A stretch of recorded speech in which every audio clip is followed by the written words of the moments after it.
everyone, and welcome back to another installment of Poetry Tea Time with Read Poetry. My name is Danys Mares, and I work in book editorial at Andrews McMeel Publishing. In honor of April being National Poetry Month and Andrews McMeel being an industry leader in publishing modern poetry, we're collaborating to take you behind the curtain of some of our most anticipated new releases and learn more about the creation and inspiration from the authors themselves. Today, I'm joined by poet Katerina Jeng to talk about her debut collection, Gospel of a Whole Son, which publishes this summer, May 7th, 2024. Without further ado, let's jump right in. Hi, Katerina. Hi, how are you? I'm doing well. How are you doing today? I'm good. I'm so excited to be here. I'm so excited to have you. I'm so excited to learn a little bit more about this beautiful collection. I read it when it first came in, but then I reread it again last night just to kind of get back into it. And it is so beautiful. It's definitely one of my favorites that we have coming out. So congratulations. Thank you. That really means a lot. As you know, I'm a debut author, so sometimes it feels like I have no idea what I'm doing. So to get that affirmation is really meaningful. Okay, I'm so excited. All right, so let's just go ahead and jump right in because I know everybody's excited to hear about this one as well. So to kick us off, can you tell us a little bit about yourself and the journey that led you to Gospel of a Whole Son? Yeah, so my name is Katerina. I'm a poet, an artist, a creative coach, and a community organizer for the Asian American community. And I've been writing my entire life, but it's mostly been marketing focused, which was my career before I decided to become a full-time artist. And I started writing the book after a traumatic breakup that happened in a really explosive way. And I remember just opening up a Pages document on my laptop and just writing whatever came to my mind. And it was my way of processing what I was going through, what emotions I was feeling, and just making sense of my life experience at that time. And I remember as I was writing, I was like, I think these are poems. Like, I think poems are coming out of me. And so I always say that the genre chose me, like poetry chose me. It wasn't something that I set out to do. Mm. And from there, I just kept writing and writing and writing. And after a few years, I was like, I think this is a book. So that's how the book was born. It came out of a place of personal healing, finding my self worth, and really growing into the person that I am today. And I know this is one of your questions, but some of those first poems did end up making it into this book. Oh, Um, wow. Two of those being Aspirations One, which is a three-part poem, which is kind of fun because you can see my evolution in myself, like in terms of self growth, but then also throughout the book and as an artist and a writer. And then Hell is a Funhouse Mirror, which is the third poem. So those both made it into the book. I love that. I love that. I know a lot of times those first couple things that you're getting out are just like dumping on a page. So it's really great when those pieces, some of those pieces make it to the final book. That's really exciting. And congratulations. I know that a lot of our readers will really relate to that experience, and you explain it in such a poetic but also really relatable way. And I think that that'll really resonate with readers. Oh, good. So, what do you hope that people take away from this really special collection? Yeah. So I think looking back on this book now, I realized like, whoa, I'm so powerful. I was able to transform grief and pain and trauma into something beautiful. And I was able to transform it into light and art and beauty and creation. And all of that is chronicled in the book. Um, and I want people to know that I'm not special in that way. Like, we all possess this power to transform darkness into lightness. And we all possess the power to create something beautiful, especially out of our own experiences and our own story. And I also think about what type of world we're living in and what's really needed in our society. And I think we're just so inundated with violence happening in all corners of the globe and things that are really heavy and traumatic to hold. And if we could all take part in transforming some of that darkness into creation, um, I think that will help move us into the world that we all want to live in. And I think we all have a purpose on this earth to do that in whatever way we're called to, right? There's so many ways you can be an artist. There's so many ways you can create things and be creative. So I hope this book is a blueprint for other folks to do that. I hope it's an inspiration of like, wow, I can do this too. And I'm powerful too. And this is something that I think we all have the power to do. And we're all on this earth to do that in some form. So that's what I hope people take away from the book. I really love that. And I think that that's exactly what I took away from it. It was very inspiring and just moving. And the way you talk about some like rather mundane things, but in such a beautiful way, just makes you look at like trees and like really basic things in a more vivid way. And I feel like you said, that's what we need to do more so that we're focusing on the beauty and the light that is all around us rather than, the darkness that can so easily consume. Yeah, I love that you bring that up. I do write about that a lot, like Mhm. everyday rituals, like having a cup of coffee Yeah. or walking and looking at the trees, and how those things are so beautiful. They can be spiritual experiences if you want them to be. And every moment in your ordinary life is an opportunity to connect with the divine and to connect with something magical. And that's where life is, right? Like life isn't just the big moments or the big events in your life. Like your life is what happens to you every day, moment by moment. And the more that we can realize like how beautiful that is, Yeah. the more grateful we can be that we're here. And that always helps me with my personal struggles. Every time I'm like, oh, things are so hard. If I just zoom out a little bit and I'm like, I'm on this earth for a blip of time. I'm so grateful to just be here, to have another day, to like drink my cup of coffee.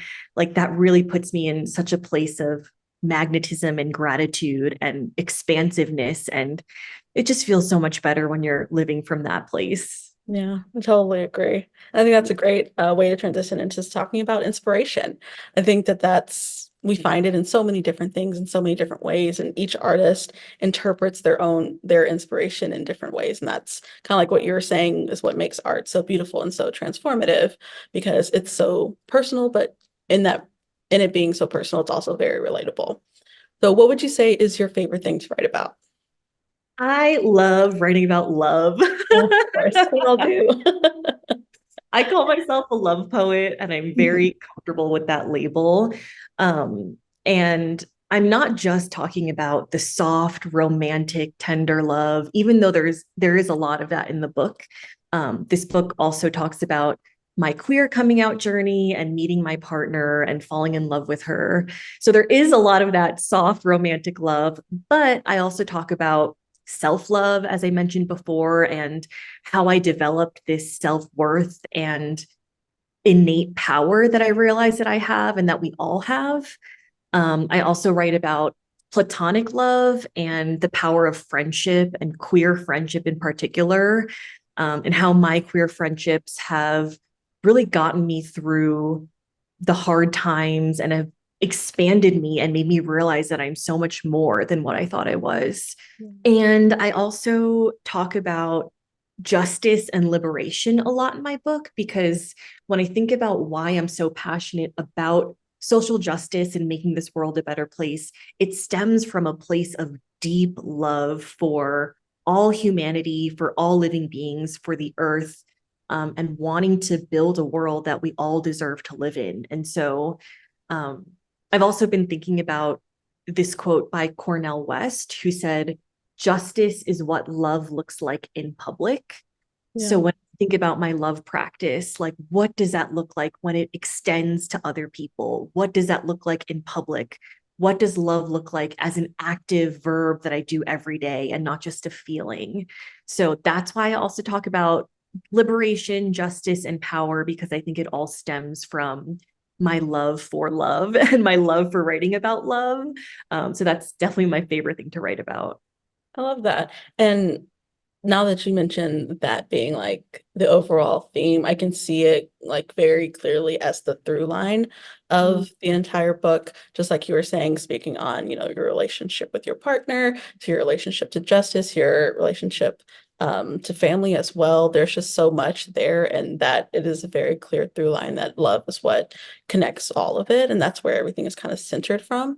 And I think that's a really beautiful connection to make, and a really interesting kind of different way to talk about love, you know? Yeah. Oh, thanks for that affirmation. It's so wonderful to hear that what you intended came through. Yeah. Uh, so yeah, thank you. Yeah, of course. The one thing I did notice while reading is that you've kind of sprinkled in a few quotes from other poets and activists, and I think that they really connect a lot of the work in such a beautiful way. Is there a poet or a body of work that made you want to become a writer? I love this question because it's so full circle. Yeah. But the first poetry book I picked up was Milk and Honey by Ruby Kaur. And I remember opening a page to a poem about her immigrant parents, Mhm. and I was just instantly hooked. And I was like, wow, I can really relate to this. There's something about poetry that just goes straight to your heart and soul and just like pierces that really tender part of yourself. And I think Ruby's poems are so accessible that there was nothing I needed to know about poetry other than it really, really touches me and moves me. So that was the first book of poems that really struck me. And it was kind of my gateway into poetry. Mhm. And I think that was 10 years ago. So 10 years later, I'm being published by the same publisher. And it feels like that was a divine plan that I'm just participating in. And that was all meant to happen like that. I think that's so fun because I've done a couple of these interviews now, and I think that exact same story happened with like three other of the poets, and it's Wow. so beautiful to see that connection that one poet made just by putting their work out in the world. Similarly, that was like one of my first poetry books also that I when I first got it, I just sat there and read the entire thing front to back. And it really started that that's what made me want to change my major to a creative writing major, and started my journey here as well. So I think that that's really beautiful. And shout out to Ruby. I Yes, think she sees thank some of you, her work over Ruby. here. She Yeah, birthed the whole generation of artists. really did. It's Yeah. so powerful and beautiful. Yeah, and it's really great that even now, 10 years later, there's still poets out there who are, just now publishing their first books who were inspired by her work, 10 years ago. So I think that that's really awesome and a fun connection that so many of us have had. Yeah, for sure. Uh, So let's jump on over to tips. So, as you know, Read Poetry has become a great resource for poets and writers looking for inspiration, trying to see new books that are coming out, so that they can find more inspiration. So let's talk about some tips that you have for fellow writers. What would you say is a great tip for new poets, somebody that's just starting to write poetry or be interested in poetry even? My biggest tip for new writers is to write without judgment. Mm, So, a lot of times when we write, we're editing ourselves as we write, which doesn't allow things to flow. And the second we start judging ourselves, the more we kind of cut off our connection from what it is that we really want to express.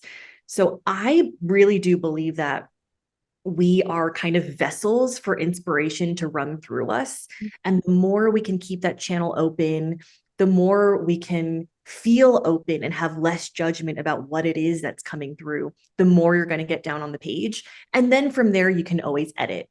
But when you're writing something at first, just try and get it down. Try not to judge yourself for what you're writing.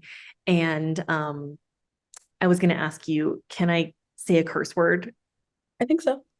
Okay. So one of my favorite books for new writers is called Bird by Bird by Anne Lamott. And in the book, Anne talks about shitty first drafts. Mhm. So this concept of like your first draft, it could very well be shitty. And Yep. that's okay. Like you just need to get it down from the page onto the page. And then from there you can edit.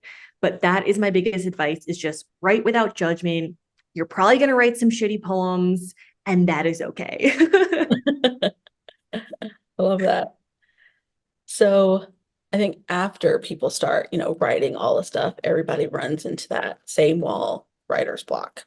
Do you have any advice or tips for writing through writer's block, for coming back to it after, hitting that wall? Yeah, I do have some tips. So I would say one of the best things to do when you have writer's block is actually to not write. Yeah. So if you have writer's block, go do something that doesn't involve writing at all. So something simple could be like taking a walk outside. It could be taking yourself to a museum or like a stationery shop or something that just brings you joy and really pleases your inner child and kind of takes your brain away from the page. Yeah. And then once you feel rested, once you feel inspired, you can come back to the page and try again. But I think one of the worst things we can do is to not follow our flow and our natural rhythms and what our body is telling us. And I share this with clients as a creative coach all the time is understanding the seasons that you're in. Yeah. So as a writer, I definitely have seasons. I have months where I'm really writing, cranking out poems once a week, and really having a regular writing schedule and writing practice. And then I have a couple of months where I'm resting and I'm not really doing anything at all. I'm filling my cup, I'm getting my body back on track. Um, and then I also have a period of time where I'm getting the inspiration for new work. So I'm living my life, I'm building relationships, I'm traveling, I'm doing my day to day, and I'm getting that input that I need to create something. So I think having your seasons is okay. I think having a period of time where you're not writing is okay. And I think doing something unrelated to writing, Yeah. knowing that it is related to writing because it's going to come back is one of the most helpful things you can do when you have writer's block. That's really great advice. I know I've heard of like thinking about your life in seasons, but I never applied that to creativity as well. I think that's I'm gonna take that one too. Yeah. So going off of that, I know part of what you were mentioning, we were talking about inspiration is kind of the exhaustion and just how heavy things can feel just being out in the world and dealing with like burnout and loneliness. And it at some point you can write through that, but how do you get to that point where you can start using that, turning that darkness into light, like you mentioned? Yeah. So I definitely think writing when you're exhausted or burned out, again, is listening to those seasons. So if your body's telling you you don't have anything that is coming out right now, to just listen to your body and to rest at that point.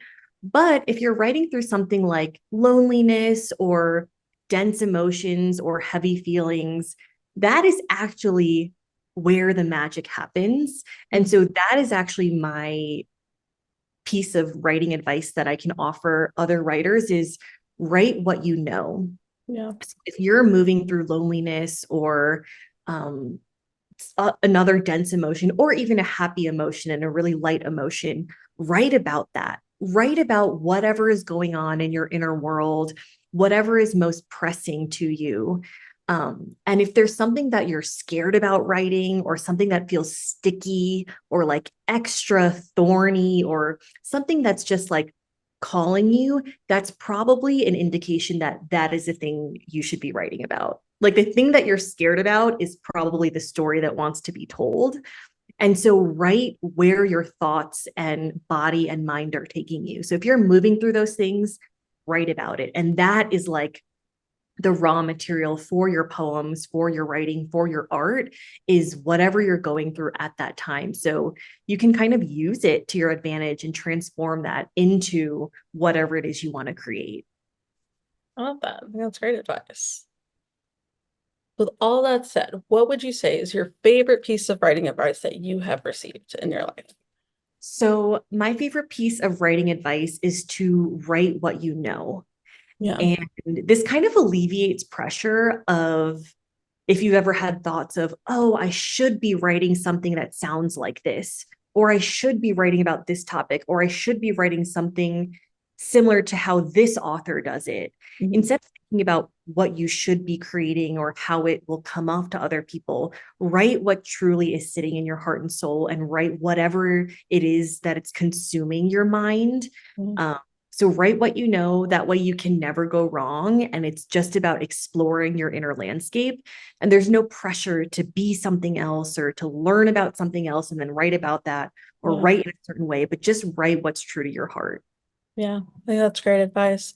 I think that's a way to be like your most authentic as well. And readers recognize that immediately. And that's really what draws people in and what keeps people wanting to turn the page because they want to see, you know, how you got through experiences that they also got through. I think that that's really, really great advice. So thank you, Katerina. I really enjoyed talking with you. And before I let you go, I have to ask if you could please read one of your pieces from Gospel of a Whole Son. Tell us a little bit about the piece that you've chosen, and then just jump right in. Cool. Yeah. Okay, I'm going to read Meet You There. It's in the middle of the book. And I remember writing this.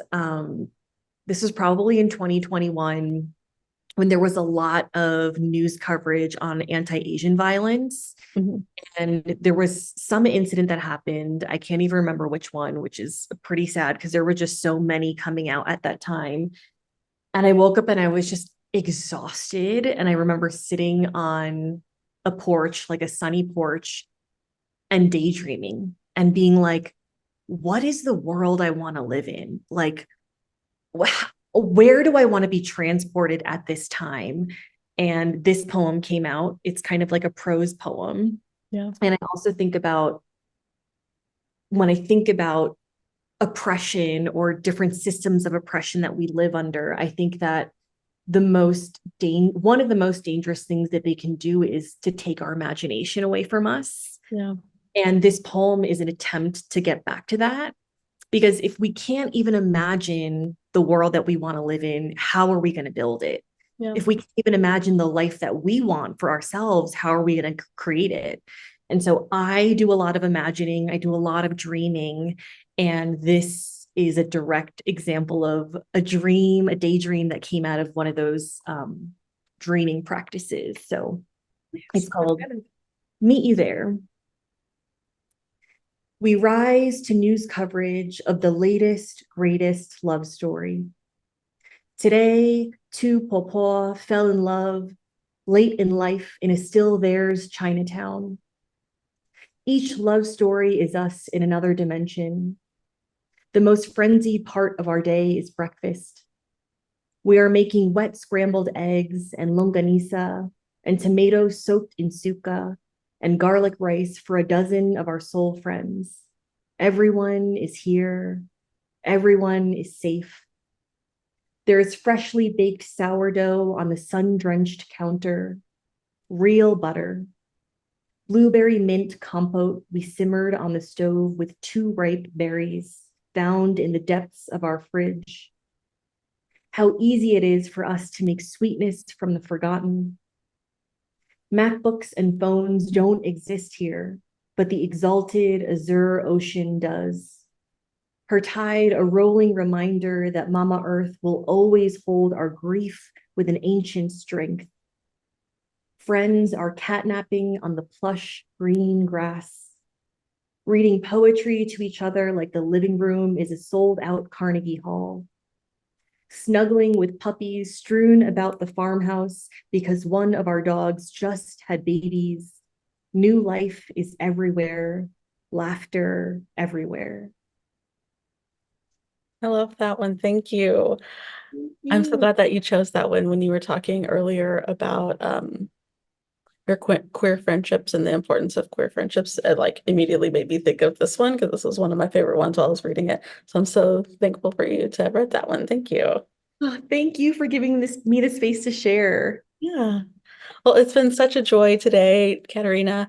Um, do you have anything that you would like to say to everybody while we still have you? I guess the last thing I would want to share is to just create. Like our world needs so much creation right now amidst a lot of destruction and violence. Like we need your voice, we need your art, we need your creations. And now is the time. Like, there is no better time than now to start creating or start sharing if you have been creating, but the world needs it and we need you and we need your voice. And that's my last message. Also, that's a perfect message to end on. Couldn't have ended it better myself. Thank you, everyone, for joining us today, and we'll see you on the next episode of Read Poetry Tea Time with Read Poetry. Thanks, everyone.